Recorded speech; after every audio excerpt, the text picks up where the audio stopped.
Bonjour et bienvenue à ce panel organisé par l'UNESCO pour fêter la Journée internationale de la biodiversité qui est fêtée tous les ans le 22 mai. Cette année, en 2020, le thème de la journée, c'est que nos solutions se trouvent dans la nature. Un peu de profil. L'année 2020 a été définie comme super année pour la biodiversité. Ceci devrait se terminer par un engagement nouveau, global, pour la préservation de la biodiversité. Et plusieurs réunions, manifestations ont dû avoir lieu pendant l'année. Malheureusement, évidemment, avec la pandémie, cet agenda a dû être revu, mais en même temps, la pandémie a mis en lumière notre interconnectivité globale et notre dépendance sur la biodiversité. Malheureusement, en dépit du fait que 75% des écosystèmes terrestres ont été perdus, le premier rapport de l'IPBES qui a été publié en mai 2019 nous a indiqué qu'il existe aussi des solutions, qu'il n'est pas trop tard pour agir. C'est dans ce contexte de la pandémie Covid-19, mais aussi à la lumière de l'espoir donné par le rapport IPBES, que nous vous convoquons aujourd'hui pour une conversation sur le thème quelles sont les mesures possibles pour restaurer les écosystèmes et renouer notre lien avec l'environnement vivant. Sans prendre trop de temps, je vais vous présenter nos 4 panélistes. Nous sommes très contents de vous souhaiter la bienvenue ce matin. Vous venez de profils différents, mais nous pensons que cette variété est très pertinente pour la conversation, pour le dialogue. Vous représentez en quelque sorte différents piliers de nos sociétés. Je vais vous présenter l'un après l'autre avant de poser la première question. Et je vais commencer en fait par M. Tim Christofferson. Tim Christofferson est le coordinateur de la branche nature au PNUE et il est leur coordinateur pour la décennie des Nations Unies sur la restauration des écosystèmes. Donc en tant que coordinateur pour cette décennie, Tim, pouvez-vous nous dire pourquoi cette nouvelle décennie qui commence l'an prochain n'est pas seulement encore une décennie des Nations Unies, et comment elle peut faire la différence et nous permettre de renouer avec la nature. Merci Noéline et bonjour à tous. La décennie commence en 2021, mais nous avons déjà beaucoup progressé pour nous préparer. Il y a beaucoup de segments de la société qui s'y intéressent, des écoles primaires jusqu'aux grands ONG internationales, les gouvernements, les sociétés du secteur privé. Et donc nous avons déjà des centaines de partenaires qui veulent coopérer avec nous. Donc j'ai beaucoup d'espoir. Le 1er mars de l'an dernier, l'Assemblée générale des Nations unies a adopté la résolution, donc tous les pays du monde étaient d'accord d'organiser cette décennie pour arrêter et renverser en fait la dégradation des écosystèmes. Et il s'agit de conservation, il s'agit d'utilisation durable de nos terres, il s'agit de réparer un petit peu les dommages que nous avons effectués sur notre planète. Pourquoi est-ce que ce n'est pas encore une décennie? Bon, il y a beaucoup de décennies des Nations Unies, mais là, ça sera encore plus utile, je pense, parce que c'est une idée qui tombe à pic. Et comme Victor Hugo l'a dit, il n'y a rien de plus puissant qu'une idée dont le moment est venu. Nous voyons qu'il y a un mouvement de restauration parmi les jeunes, les communautés qui veulent rebâtir, restaurer leur façon de vivre. Et donc ce que nous pouvons faire avec la décennie des Nations Unies, c'est de mettre tout cela ensemble pour donner aux personnes au niveau local plus d'outils, j'espère plus de ressources et plus d'inspiration et une interconnectivité à un mouvement global pour qu'ils puissent agir mieux et d'une façon plus efficace. Ça peut être très puissant. Nous sommes en train de construire un hub numérique où tout le monde peut se relier pour échanger des meilleures pratiques et des connaissances.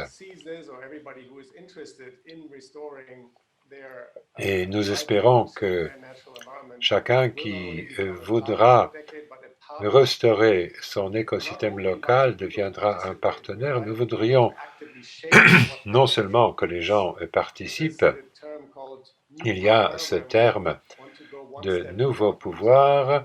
Les Nations Unies ne demandent pas seulement aux gens de participer, mais de nous aider, de façonner, de donner de la substance à cette décennie. Tout cela commence et la stratégie sera finalisée vers le mois de septembre. Évidemment, l'UNESCO sera un partenaire clé avec les secrétariats des conventions sur le changement climatique, sur la biodiversité, le Forum mondial économique, l'UICN, l'Union internationale de la conservation de la nature, et au-delà de ces partenaires clés, dont il y en aura à peu près 20, il y aura des centaines et des centaines qui vont se mettre en réseau et qui vont nous aider à faire ce que nous voulons et ce qu'eux, ils veulent faire.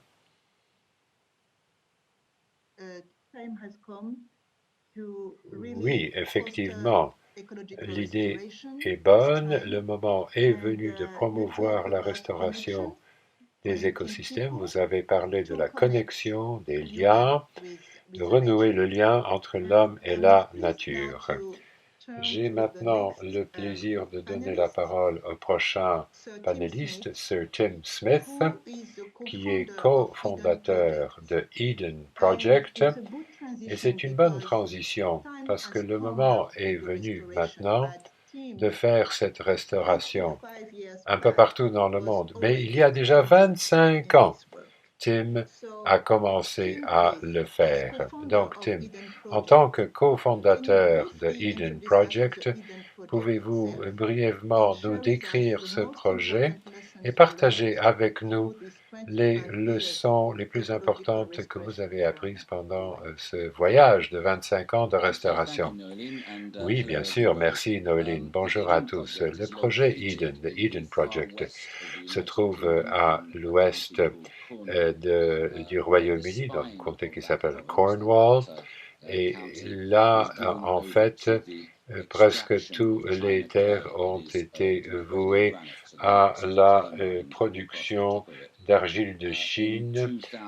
C'est un type de granit dégradé et en 98, j'ai trouvé le trou le plus parfait dans la Terre. J'ai toujours été romantique, j'ai toujours voulu recréer une civilisation perdue dans le cratère d'un volcan, comme Sir Arthur Conan Doyle qui racontait des histoires sur des mondes perdus. Donc j'ai pris un endroit qui était dégradé et toxique et j'ai voulu refaire de la vie, faire venir des êtres humains ou des histoires de notre connexion, de notre interconnexion avec le monde naturel étaient montrées d'une façon pas écolière, mais plutôt évidente. Nous avons en fait créé 90 000 tonnes de sol, de matières premières dégradées. Nous avons planté quelques millions de plantes et nous sommes maintenant le site environnemental créé par l'homme le plus visité du monde, 1,1 million de visiteurs, 50 000 élèves d'école primaire, mais je brûlerais plus tout ça si je ne pouvais pas convaincre tout le monde qu'il faut arrêter d'être arrogant et devenir renouer avec la nature. L'extinction, ce n'est pas toujours mauvais. S'il y avait encore des dinosaures, on serait tous mangés. Et donc, nous, les écologistes, Et nous devons vivre avec la nature. Et là, il faut faire certaines choses. La science est fondamentale et il faut être agressif avec tous ceux qui disent que la science, c'est falsifié, etc. Non, les scientifiques sont des grands professionnels qui travaillent très très dur pour essayer de tout comprendre. Deuxièmement, il ne faut pas accepter une attitude un peu patronale de la part des hommes politiques et des entrepreneurs. Il faut dire aux gens en pouvoir, aux décideurs, et leur dire, voilà, si vous ne faites ceci et cela, vous êtes personnellement responsable de l'endommagement de la planète pour les générations futures. Voudriez-vous voir cela sur votre tombe? Non, il faut être des leaders sur le plan moral, ça n'a rien à voir avec la religion, il s'agit de notre devoir, de notre responsabilité vis-à-vis des générations futures. Bon, je ne suis pas un vrai scientifique comme les trois autres, mais j'ai la prétention d'être scientifique, mais il faut être courageux, il faut être déterminé, il ne faut pas être pragmatique. On a été pragmatique trop longtemps. Nous devons être vraiment engagés et dire que c'est le moment. Et c'est pour cela que c'est formidable que cette décennie des Nations Unies commence. Il ne faut pas être contrôlé par les autres, non. Il faut aller de l'avant, il faut insister. Je suis ravi et déterminé. Je suis ravi d'être là avec ce groupe formidable de personnes. Je vous redonne la parole. Merci, merci Tim. Merci beaucoup d'avoir partagé ces idées avec nous. Pour moi, dans ce groupe, vous êtes l'humaniste. Vous êtes le nouvel humaniste du XXIe siècle. On a eu des humanistes dans des siècles précédents, mais je pense que là, nous avons besoin de gens comme vous avec des visions, des gens qui n'ont pas peur de mettre en œuvre cette vision, de poursuivre cette vision. Et pour moi, c'est ça, Eden Project. J'y étais en octobre et c'était époustouflant. Je vous invite tous à y aller pour voir ce qu'on peut faire avec beaucoup d'énergie, de détermination et d'engagement. Donc merci beaucoup, Tim. Eden Project, c'est aussi un projet éducatif. Il y a beaucoup d'enfants qui viennent et qui apprennent. Mais je me tourne maintenant à Birkeland, qui est directeur adjoint d'un programme de formation sur la restauration des terres à l'Université d'Islande. Et c'est un centre de catégorie 2 sous les auspices de l'UNESCO. Nous sommes très fiers de travailler en partenariat avec votre institution. Donc Berkelind, sur un siècle maintenant, l'Islande a beaucoup appris sur la meilleure façon de combattre la dégradation des terres et l'érosion des sols. Et c'est un des secteurs les plus... L'éducation, c'est un des secteurs les plus transformatifs de la société. Et ce programme de formation, qui a maintenant 10 ans, à Grow, dans votre centre, et comment peut-il contribuer à une amélioration de la restauration des terres un peu partout dans le monde? Oui, merci, merci beaucoup, Noéline. Bonjour à vous tous. En fait, nous travaillons sur cela depuis 13 ans dans ce programme de formation pour la restauration des terres, dans GROW, dans ce centre catégorie 2. Nous sommes un programme de développement des capacités dans le domaine de la gestion durable des terres et la restauration des terres. Nous travaillons avec des institutions dans les pays en voie de développement qui jouent un rôle clé pour la restauration des terres, pour la gestion des terres, et actuellement, nous travaillons avec des pays en Afrique et en Asie, et notre objectif, c'est de renforcer les capacités de ces institutions partenaires pour promouvoir l'utilisation durable des terres. Et nous le faisons en proposant des cours de formation aux employés de nos institutions partenaires. Formation quant à la meilleure façon de restaurer des terres et de gérer ces terres d'une façon durable. Notre activité de formation de base, c'est un programme annuel de 6 mois qui a lieu en Islande, notre siège est en Islande, et des professionnels de nos institutions partenaires dans les pays en développement reçoivent congé d'éducation de 6 mois, ils viennent chez nous, ils apprennent beaucoup sur la science de la restauration des terres et aussi des capacités techniques et pratiques.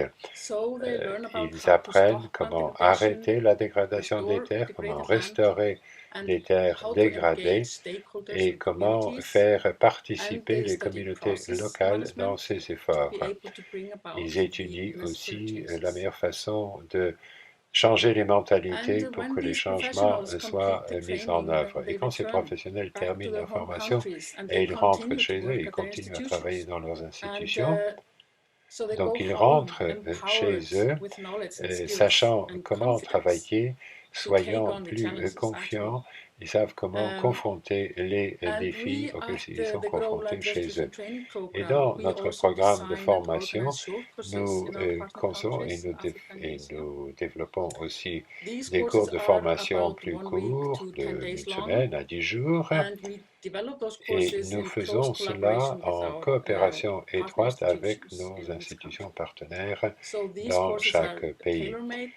Donc, c'est développé en fonction des besoins du pays en question. Et quand nous proposons ces cours de formation, nous avons souvent l'occasion de renouer le contact avec nos diplômés de ces cours plus longs qui sont donnés en Islande, parce que souvent ils participent à un cours plus petit. En plus, nous donnons des bourses aux diplômés. Ils peuvent faire des études de master ou de doctorat dans différentes universités en Islande et ailleurs.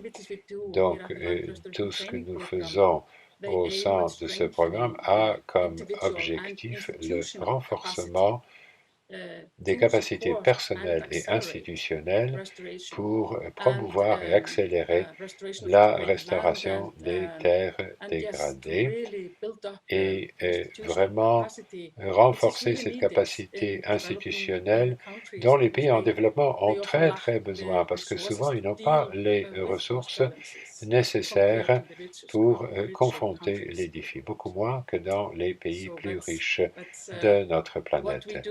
Voilà ce que nous faisons et nous pensons que c'est quand même très utile. Merci Berglind. Vous nous avez parlé de ce bon travail que vous faites dans le cadre de votre programme et j'en déduis de votre présentation que ce que vous faites, c'est de la coopération internationale, en fait. Et je pense que la coopération parmi les pays et les régions du monde, c'est d'une importance cruciale si on veut avoir un vrai impact.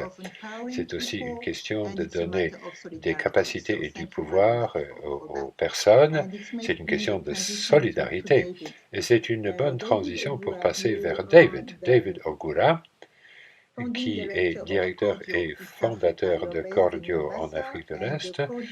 Vous le trouvez à Mombasa. Cordio, c'est une organisation de connaissances qui appuie la recherche sur les récifs coraux et sur les écosystèmes marins. Mais vous travaillez beaucoup avec les communautés locales et vous faites de la recherche pour soutenir le développement durable dans ces communautés. Donc, David, pourriez-vous peut-être dire quelques mots sur Cordio et nous dire pourquoi la restauration des écosystèmes marins a besoin de la science et de l'action locale, de la communauté locale, et comment vous combinez tout cela pour assurer du développement durable. C'est aussi un objectif de notre programme MAB à l'UNESCO. Merci Noéline, c'est un plaisir d'être avec vous, de participer à ce panel. Je vais tenir mon micro parce que je suis un petit peu dans le vent, je suis dans la nature.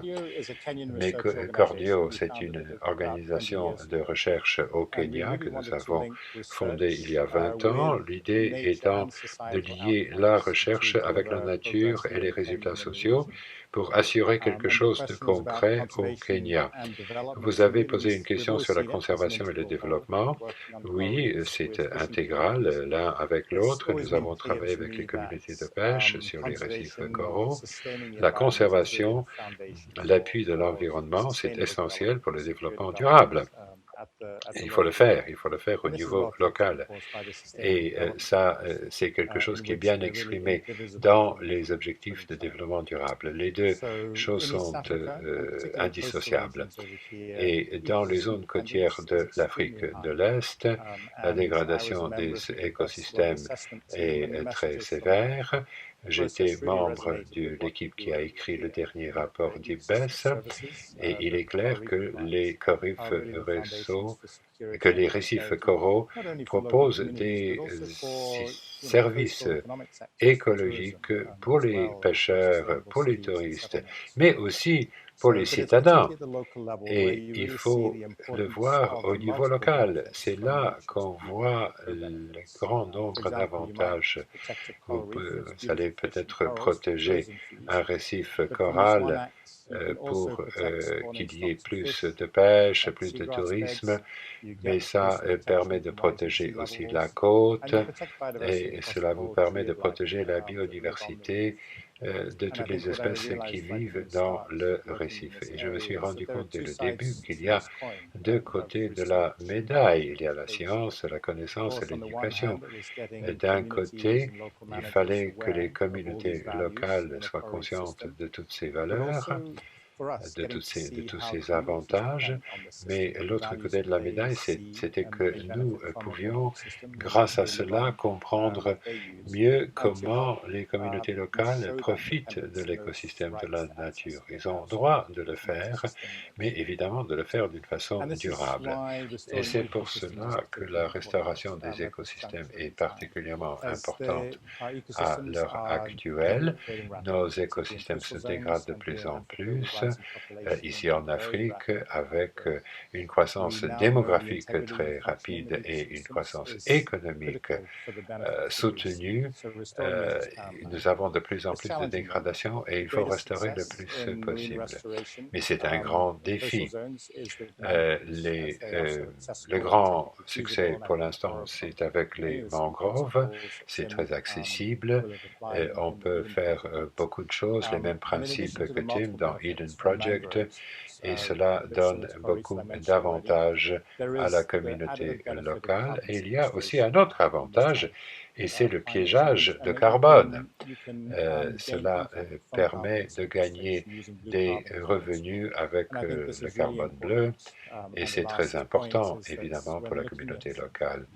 Et quand on regarde la restauration des écosystèmes en général et mangroves en particulier, il faut voir comment le financer. Il faut qu'il y ait des revenus pour financer les avantages socio-économiques et éducatifs pour la communauté locale. Merci pour votre attention. Merci beaucoup, David, pour cette présentation sur ce que peut faire la recherche pour la communauté locale sur le terrain, pour aider à la restauration des écosystèmes, surtout pour ce qui est des écosystèmes marins qui sont très en danger actuellement. Avant de passer à la deuxième partie de notre dialogue, de notre échange, est-ce que l'un de vous veut réagir à ce qui avait été dit par les autres? Sinon, si ce n'est pas le cas, passons donc à la deuxième partie de notre conversation. On va maintenant confronter cette crise de Covid-19 qui nous a frappés, et c'est quelque chose auquel on ne s'attendait pas. C'était rapide, soudain, brutal, mais nous espérions, au moins certaines personnes espèrent, que cette pandémie va changer la donne, va changer notre approche, que cela va nous permettre de voir quelles sont nos stratégies, nos politiques, nos comportements qui doivent être changés. Et à cet égard, je poserai la même question à vous quatre. Quelle est votre vue sur ce que Covid-19 a changé dans votre vie professionnelle? Dites-nous, qu'est-ce que Covid-19 a apporté à votre vie et qu'est-ce que Covid-19 va changer dans votre vie, surtout votre vie professionnelle? Je vais peut-être commencer par David. Dites-nous un petit peu, David, comment Covid-19 a impacté les communautés côtières surtout, parce que vous travaillez surtout avec elles. Oui, effectivement, cette crise Covid a été très dure pour le Kenya et pour ses communautés locales. La plupart des cas se trouvent à Nairobi et 10% des 700 que nous connaissons se trouvent à Mombasa. Quelques cas dans d'autres zones, y compris les zones côtières. Depuis 6 semaines, il y a un couvre-feu. Il y a des contrôles de déplacement à Nairobi et à Mombasa, mais pas tellement dans les zones rurales et côtières.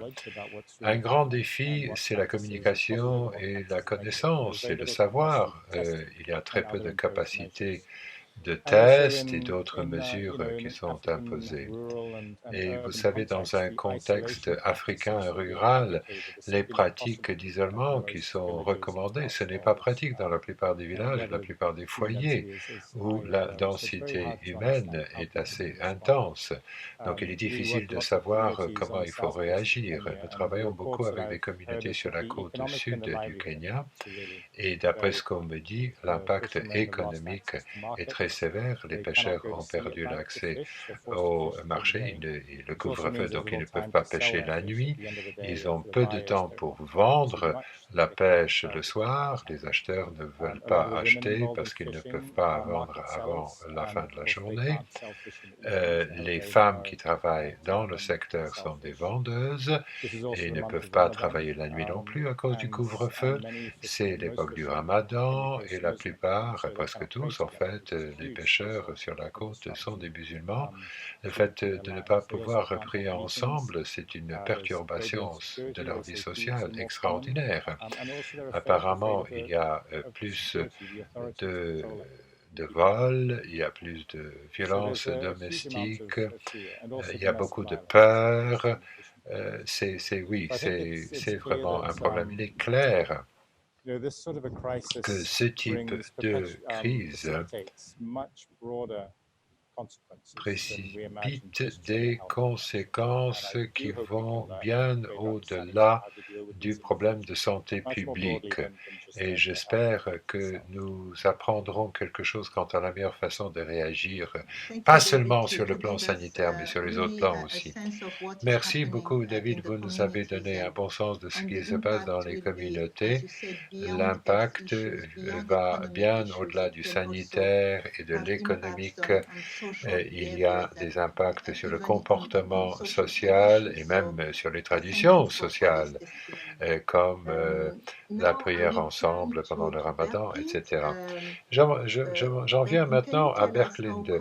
Pouvez-vous nous dire peut-être comment le Covid-19 a changé votre travail et le programme de formation dans votre institution GROW? Oui, bien sûr. Covid a déjà eu un impact énorme sur nos opérations. Nous avons dû retarder le programme de formation de 6 mois de cette année qui devait se débuter mi-mars. C'est maintenant remis jusqu'en 2021. Au début, on s'est dit, voilà, on va le retarder un petit peu. On a dû le faire à très brève échéance. On s'est dit, voilà, on va peut-être reprendre en 6 semaines, en 2 mois, mais on s'est rendu compte très vite que ce n'était pas possible. Mais la chose la plus raisonnable, étant donné la situation, c'était de retarder d'1 an. Nous avons dû, dans nos pays partenaires, annuler certains cours de formation plus court, mais nous nous sommes rendus compte qu'il faudra peut-être travailler autrement après le Covid. Quelle que soit l'issue de la chose, nous sommes engagés, nous voulons continuer à travailler avec nos institutions partenaires dans les pays en voie de développement, parce qu'il est tellement important de continuer à combattre la dégradation, de restaurer des terres qui sont déjà dégradées, des écosystèmes qui sont dégradés, d'attirer la biodiversité pour qu'on puisse profiter de ces services d'écosystèmes sur lesquels nous dépendons tous. Et le gouvernement de l'Islande est tout à fait prêt à continuer à financer notre programme de formation et les institutions de mise en œuvre à l'université et dans les ministères sont engagés aussi et veulent continuer, même s'il faudra, après le Covid, faire les choses un peu différemment.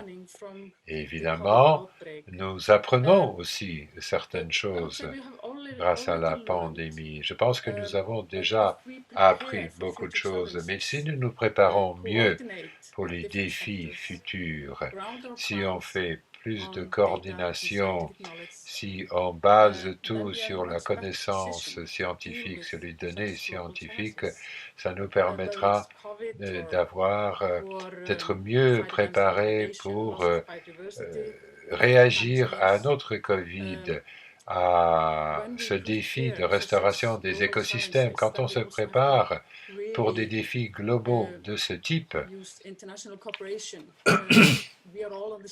il faut vraiment profiter de la coopération internationale. Nous sommes tous dans le même bain, dans le même bateau, si vous voulez. Donc il faut coopérer, il faut se préparer ensemble.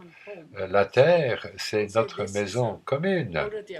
Et ça, c'est déjà une bonne leçon et une leçon importante de Covid. Merci, merci beaucoup, Berlin. Tim, dites-nous, s'il vous plaît, quel est l'impact de cette crise sur la conscience du public quant au lien entre la biodiversité et la santé humaine, y compris pour ce qui est des visiteurs à Eden Project? Est-ce que c'est quelque chose qui va ouvrir les yeux? Non, la réponse simple, les deux réponses que nous avons déjà entendues étaient magnifiques. Mais moi, je dirais certaines choses quand même. Premièrement, j'espère que les pangolins soient bien traités maintenant, maintenant qu'on les associe avec le virus. Bon, nous, les êtres humains, nous nous adorons une crise parce que nous pouvons surfer sur cette vague. Mais tant de gens qui étaient tellement occupés par leur travail, ce qu'on appelle le travail, beaucoup de voyages, beaucoup de consommation ostentatoire. Du coup, ces personnes ont été obligées de se confiner chez eux et d'écouter la cacophonie des oiseaux, des insectes, de voir les saisons qui changent et de participer au système vivant que les entoure. Et je ne peux pas, si on peut, surestimer cela.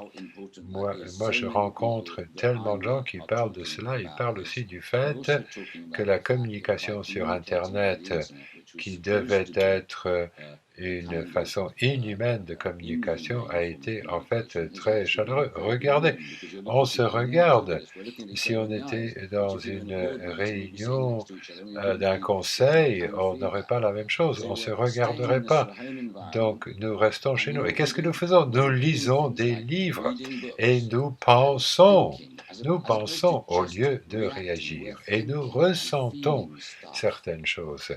Et pour moi, le plus important, c'était la réalisation du fait que le plus important pour l'espèce humaine, c'est de s'ancrer de nouveau dans le monde vivant. Je pense qu'il faut être fort. Il ne faudrait pas que cela soit politique. C'est une chose humaine. Ancrons-nous dans la nature. Un ami de moi a dit, avez-vous joué à un jeu qui s'appelle Jenga? Je ne sais pas si vous avez joué. Ce sont des morceaux de bois qu'on empile et après vous enlevez quelque chose qui est en bas et quand c'est celui qui fait tomber la pyramide, c'est celui qui perd. Et ce que Covid m'a fait, c'est que je commence à me demander que nous tous regardons par nos fenêtres. Quand vous regardez par la fenêtre, vous vous dites, ah, le monde est relativement en bonne santé, mais c'est peut-être suspendu, comme cette pyramide Jenga, et vous prenez la dernière pièce et tout tombe, tout tombe. Si j'étais roi ou reine d'une île, je ne voudrais pas être soumis à ce risque, avoir ignoré tellement les lois de la nature pour que cette crise ait lieu. Non, non, c'est terrible. Donc moi, je soupçonne que nous allons maintenant entrer dans la décennie la plus importante de l'histoire de l'humanité et nous devons écouter les histoires de David, les systèmes de formation de Birkeland que nous avons entendus et peut-être quelques narrations de ma part, mais pour ce qui est de la vision globale, il faut écouter le représentant des Nations Unies qui va nous parler de la décennie. Ah, merci Tim, et merci d'avoir fait cette transition entre Tim et Tim. Tim, vous êtes représentant du monde des Nations Unies, du PNUE. Donc, pouvez-vous nous dire si vous pensez que cette crise a eu un impact quelconque sur la façon de penser, d'agir des décideurs qui gèrent le monde? Est-ce que vous pensez que nos leaders commencent à penser un peu autrement? Bon, pour poursuivre ce qui a été dit par Tim et les autres panélistes, oui, c'est une décennie cruciale. Une des grandes leçons de Covid, c'est que les gens commencent à écouter les scientifiques comme si leur vie y dépendait, parce que c'est le cas. Et c'est la même chose pour le changement climatique. Nos vies dépendent de cela, de la science. Cela se passe en un peu plus lentement que Covid, mais le changement du climat, c'est une menace beaucoup plus massive à l'humanité que Covid. Et les décideurs commencent à comprendre qu'il n'y a pas d'alternative. Il faut écouter les bons scientifiques pour la biodiversité, pour le changement climatique. Nous avons la science, nous savons quelle est la situation, nous savons ce qu'il faut faire. Donc nous avons l'accord de Paris, nous avons les ODD, et le secrétaire général l'a très bien dit dans son rapport sur l'impact économique du Covid. Si on avait fait plus de progrès sur les ODD et le changement climatique, on se trouverait dans une situation nettement meilleure pour traiter de Covid. Donc en s'adressant à cette crise, il faut aussi se demander ce qu'on fait faire pour rebâtir un meilleur monde. Le PNUE a une stratégie à 3 volets sur Covid. Nous traitons des impacts comme les déchets médicaux un peu partout, par exemple, mais on va chercher des changements qui transforment dans la nature, qui nous permettraient de renouer. Et le troisième, c'est de rebâtir mieux. Les milliers de milliards de dollars dépensés maintenant sur la récupération économique doivent aller vers l'économie verte. Et le secrétaire général des Nations Unies a été très explicite sur cela. Il est membre d'un conseil avec le Fonds monétaire international, avec la Banque mondiale, avec d'autres, et tout le monde là est d'accord, il faut investir dans une récupération verte. Et c'est là où nous avons besoin, beaucoup plus qu'auparavant, d'innovation et d'imagination. Ce projet sur la côte du Kenya, ce programme de formation en Islande, le Eden Project, ça c'est très important pour permettre aux gens d'imaginer le monde futur. L'outil le plus important pour la restauration des écosystèmes, c'est notre imagination. Si nous pouvons imaginer comment peut euh, se présenter un monde futur, l'être humain peut faire n'importe quoi, envoyer quelqu'un à la Lune, construire l'Internet. Si vous regardez toutes les bases de données, c'est une entreprise extraordinaire. Bien sûr que nous pouvons restaurer la planète, mais il faut le faire avec autant d'urgence. Notre pyramide Jenga va tomber. Il faut peut-être remettre quelques morceaux de bois au fondement pour que cette chute n'ait pas lieu. Merci beaucoup, Tim, de nous avoir donné une idée de la perspective globale de Covid. Et cela nous permet aussi de penser au-delà de Covid. Si on parle d'imagination, l'imagination n'a pas de frontières, n'a pas de limites. L'imagination, c'est quelque chose que nous possédons tous, où qu'on soit, quoi qu'on fasse, on a de l'imagination. Et donc, je pense que c'est un bon mot-clé pour cette décennie. Soyons imaginatifs, soyons inspirés par ce que font les autres. Et ce que vous avez dit, tous les quatre, m'a énormément inspiré. Merci beaucoup à cela. Et pour cela, maintenant, nous passons à la dernière partie de notre panel. Je vais vous demander, l'un après l'autre, de partager avec nous une idée clé, un message clé à emporter avec nous et à partager avec d'autres. Donc, un avis, une recommandation, une action à partager avec nous pour qu'à l'avenir, nos sociétés soient plus en harmonie avec la nature. Donc un message, une idée, une pensée de chacun de vous. On va peut-être commencer par Berklinde. Un message clé de votre part. Ah, merci Noéline. À mon avis, il n'y a pas une seule solution. Il y aura toujours beaucoup de solutions.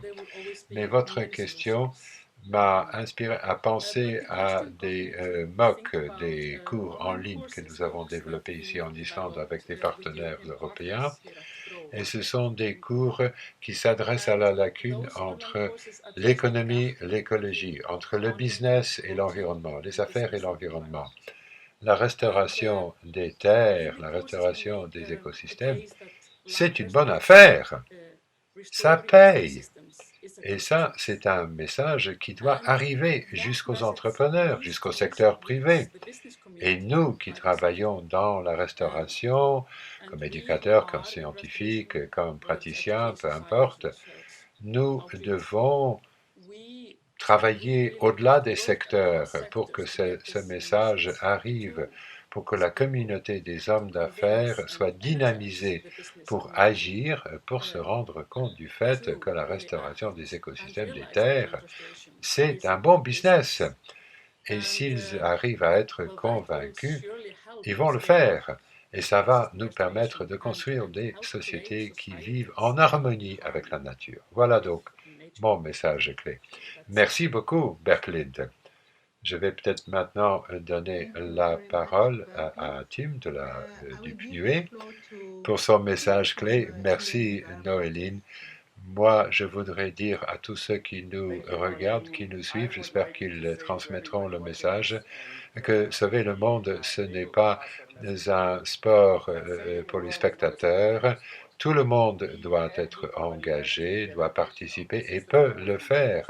La restauration des écosystèmes, c'est une occasion pour tout le monde de voir comment ils peuvent faire une différence par le lobbying politique, par l'action, parce que l'eau que vous buvez, la nourriture que vous mangez, tout cela provient d'un écosystème, loin de chez vous ou près de chez vous. D'où provient votre eau potable, par exemple? Est-ce que vous savez que pouvez-vous faire pour que cette eau reste propre? La restauration des écosystèmes, ça fait partie de la réponse dont nous avons besoin. Merci beaucoup, Tim. Je passe maintenant peut-être à David. Quel est votre message clé? Bon, les derniers messages du panel sont très stimulants, sont très inspirants. Je suis d'accord avec tout le monde que la décennie qui commence sera cruciale pour la santé de nos écosystèmes. Ça sera absolument nécessaire. Mais l'imagination est clé.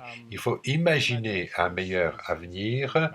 Si on ne le fait pas, on perd, l'humanité perd. Mais il y a toujours un choix à faire. Il y a des trajets différents vers ce meilleur avenir et mon message de cette discussion, de la grande discussion sur la restauration des écosystèmes, c'est que nous pouvons choisir une trajectoire qui crée un meilleur avenir. Ça va peut-être coûter plus d'argent aujourd'hui, mais ça va quand même être remboursé à l'avenir très très rapidement, je vous assure. Il faut donc mieux choisir, il faut rebâtir mieux comme il a déjà été dit à plusieurs reprises. Merci, merci David. Et maintenant Tim, vos idées. Mon idée, le Eden Project, a été construit non pas par la sentimentalité des jeunes, voilà, mais plutôt en reconnaissant qu'à l'intérieur de chaque personne qui a plus de 40 ans, qui n'a plus de rêve, qui est insatisfait parce qu'il n'a rien accompli, si vous pouvez offrir à ces personnes l'occasion de réécrire leur histoire pour eux, devenir quelqu'un de 19 ans. Si on peut faire ça, on peut. Parce que nous, les vieux, nous parlons des jeunes comme si c'était à eux de sauver l'avenir. Mais il y a à peu près un an, quelqu'un m'a dit quel type de planète laissons-nous à nos enfants? Non, non, ce n'est pas la bonne question. La bonne question est quel type d'enfants laissons-nous à notre planète? Merci, merci beaucoup Tim, merci pour cela. J'en déduis de cette dernière ronde de contribution, ce dernier tour de contribution, que nous sommes tous toujours très optimistes. Nous avons des outils techniques dont nous pouvons profiter, mais le plus important, c'est la race humaine, c'est ce que nous avons dans nous, c'est cette conviction que nous pouvons changer, nous pouvons effectuer le changement, que nous avons cet espoir, que nous avons de l'imagination, profiter de nos imaginations. Nous sommes tous impatients pour entamer la décennie des Nations Unies l'an prochain. Donc, Tim, à vous de nous guider. Et le PNUE et la FAO, l'UNESCO vont vous aider pour nous mener par cette décennie. Nous voulons y participer, quel que soit notre poste, fonction ou institution. Et je vais terminer donc notre conversation ici en vous remerciant tous les quatre. C'était très inspirant, c'était très illuminant. Je ne sais pas si quelqu'un veut dire un dernier mot, mais si ce n'est pas le cas, je vous remercie énormément, sincèrement. Restez en bonne santé, en pleine sécurité et continuons le travail que nous faisons pour l'amélioration de la planète et de la biodiversité, y compris l'être humain qui fait partie de la biodiversité. Merci, merci. Et merci Noéline et à l'UNESCO pour avoir organisé cette discussion et ce panel. Merci beaucoup.